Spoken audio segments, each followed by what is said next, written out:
So lots of progress today.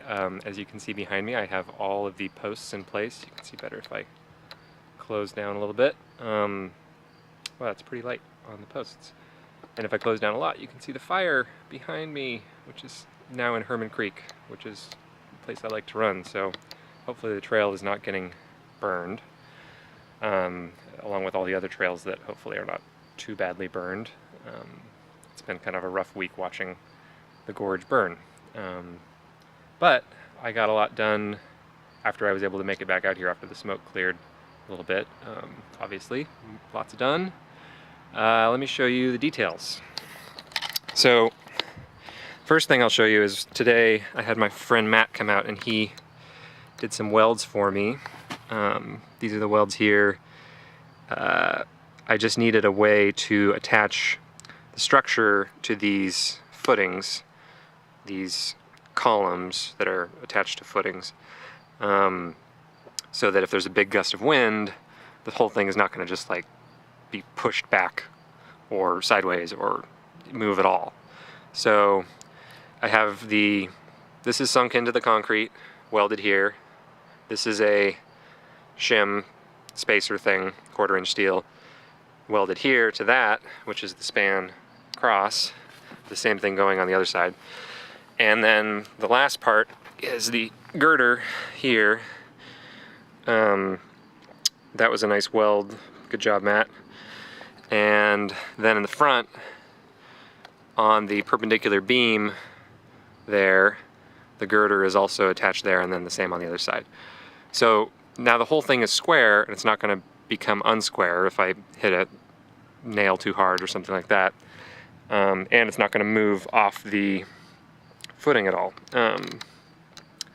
So that was good to get done before I got all these posts in place, because there was lots of hammering and adjustments and I was afraid I'd move something around. The posts are attached in what I think is kind of creative way. So I notched them, as you can see, but still most of the bearing weight is on just the flat, which is important. And then I have these little counter bores, which ended up being deeper than I wanted, but that's the length of the screw determined that.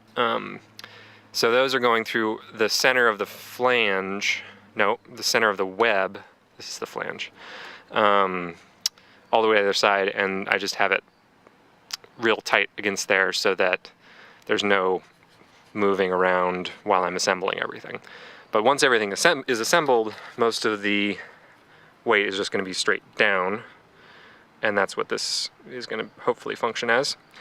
And then I left this at 2.5 inches because I'm going to have non-structural walls, and I'm just going to use 2x3 lumber, which is actually a ton cheaper than 2x4, and I think it's a cooler proportion.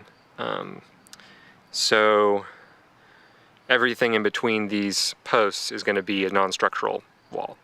And I'm going to do it in a similar way. I'm going to just screw the 2x3s against this and maybe notch them a little bit to take some of the weight. So that's the details on the posts. As you can see, the roof pitch is going to be very steep. Oh, and I'll show you one more thing.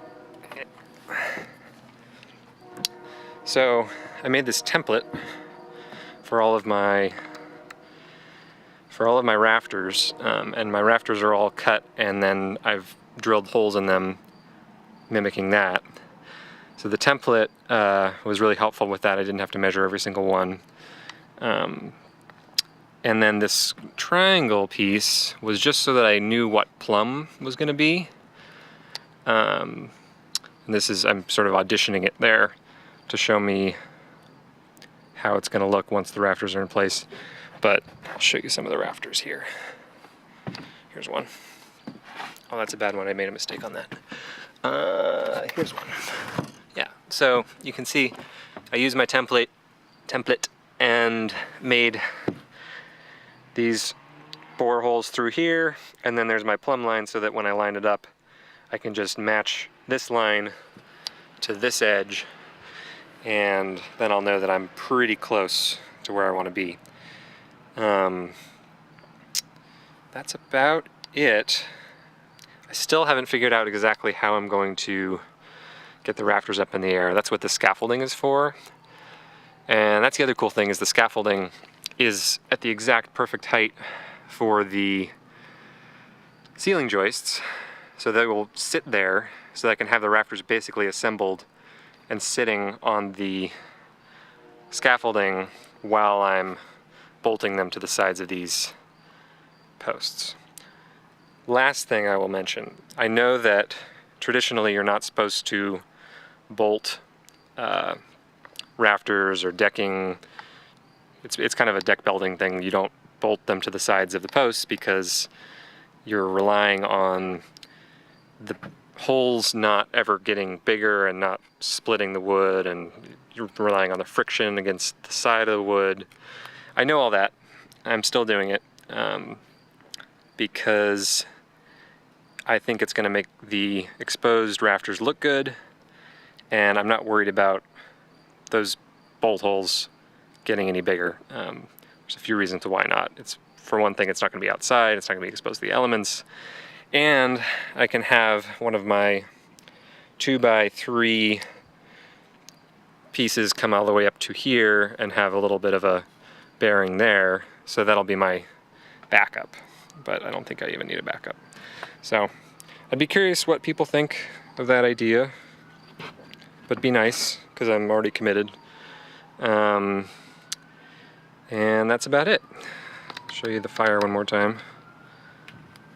If I can see it. You can kind of see it. There's Herman Creek up there, and the fire is raging.